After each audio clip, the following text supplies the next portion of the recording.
केम्पेइनार बिथां कास्टम बसुमतारी, रिन्जय बर' आरो प्रहलाद ब्रह्म आरो बेनि अनगायै बिक्रम दैमारि बिथांमोनहा गोबां बाथ्रा बुंदों, नाथाय बिथांमोनहा प्रेक्टिकेलाव गैया।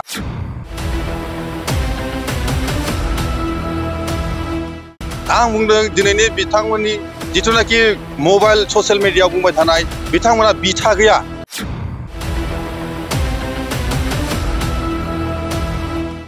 आं बेखौल' दाथि खालामना बुंबाय, जों दिनैहाय बिटिआर सरकारनि आन्दाराव थानाय जायनोखि कर्मिफोर डाइरेक्ट प्रेक्टिकेलाव थांनानै खामानि मावगासिनो दङ, फिल्डआव थांनानै खामानि मावगासिनो दङ। रियेलिटिया सोर, रियेलिटिया मा आरो रियेल हिर'आ सोर, जों बेखौ दायो बुजिनो मोनजोबबाय, बाखि गैला।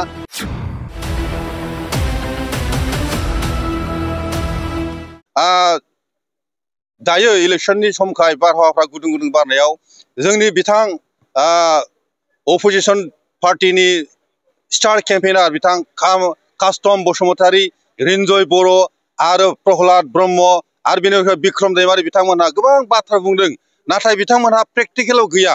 आं बुंदों दिनैनि बिथांमोननि जिथुनाखि मबाइल ससियेल मिडियायाव बुंबाय थानाय बिथांमोनहा बिथा गैया। आं बेखौल' दाथि खालामना बुंबाय, जों दिनैहाय बिटिआर सरकारनि आन्दाराव थानाय जायनोखि कर्मिफोर डाइरेक्ट प्रेक्टिकेलाव थांनानै खामानि मावगासिनो दङ, फिल्डआव थांनानै खामानि मावगासिनो दङ। रियेलिटिया सोर, रियेलिटिया मा आरो रियेल हिर'आ सोर, जों बेखौ दायो बुजिनो मोनजोबबाय, बाखि गैला।